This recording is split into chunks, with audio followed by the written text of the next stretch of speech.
Hai, ketemu lagi. Pada kali ini kita akan bahas siasat yang kelima, yaitu stay active or cardio or perut kosong. Ya, dimana kita harus tetap aktif, ya, tetap aktif dan exercise, dan banyak yang bertanya, apakah boleh olahraga pada saat perut kosong? Nah, jadi lebih baik kalau kita tergantung ya prioritas ya. Kalau kita pengennya pembakaran lemak maksimal, itu kita olahraganya pada saat perut kosong. Karena pada saat perut kosong itu energinya akan dari lemak.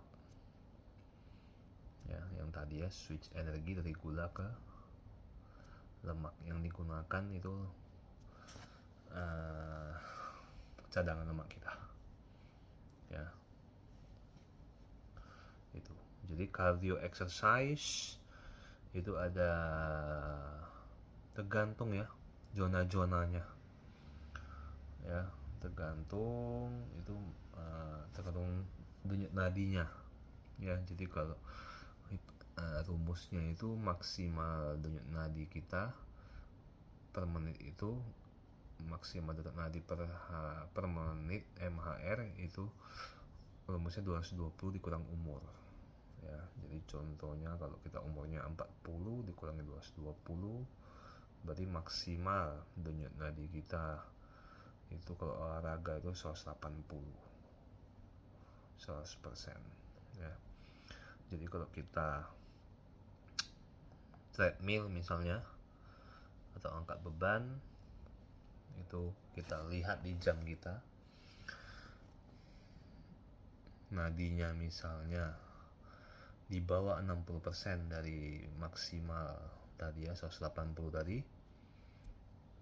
ya, contohnya kurang lebih di bawah 120 itu, maka disebut sugar burning zone. Jadi yang digunakan itu adalah yang akan terjadi dalam tubuh kita adalah pembakaran gula atau karbo. Sementara banyak yang kita orang olahraga itu adalah pengen kurus, pengen pembakaran lemak ya. Itu caranya dengan olahraga treadmill atau angkat beban dan dibuat target denyut nadi kita itu 60-80% dari maksimal denyut nadi kita tadi. Jadi antara 120 sampai 150. Jadi misalnya untuk didapatkan nadinya 130-an, nah itu berarti fat burning zone. Kita pertahankan nadinya di sana, maka dia akan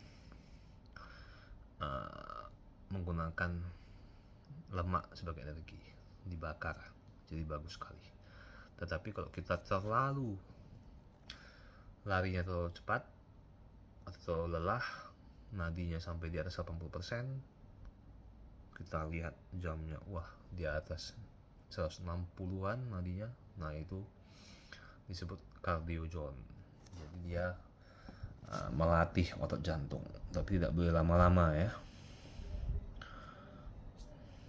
Nah, jenis-jenis cardio itu banyak. Ada yang outdoor seperti walking, jogging, running, swimming, cycling, hiking ya, dan olahraga permainan. Yang indoor juga dengan alat bantu, bisa dengan treadmill, sepeda statis. Banyak skipping, walking, jogging, swimming sama. Dan organized cardio dengan senam aerobik ya, group exercise low impact, contohnya dengan yoga, asana, pilates ya. Ada yang kalau yang high impact zumba, salsa ya, body pumping, tapi impactnya pada persendian ya kalau yang high impact ya. Jadi cardio saja tidak cukup ya. Kenapa harus latihan beban? Nah, itu nanti kita akan masuk ke siasat yang keenam. Kita jelaskan kenapa latihan beban itu prioritas ya.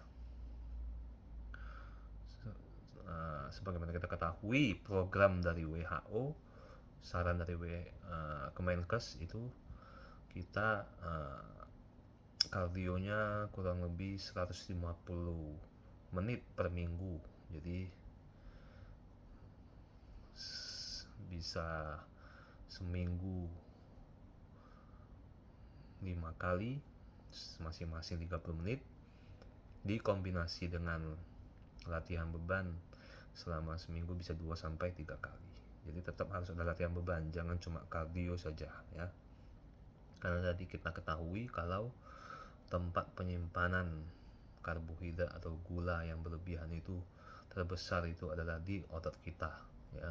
Karena otot kita itu 70% komposisi di dalam tubuh kita ya. Karena kalau cadangannya sedikit, otomatis kalau kita makan karbohidrat kebanyakan itu akan terjadi fatty liver dan menumpuk di organ-organ visceral kita yang lain dan akan menyebabkan penyakit metabolik yang sangat berbahaya. Jadi sangat penting sekali selain kardio membakar lemak di dalam zona yang tadi, kita juga perlu latihan beban ya.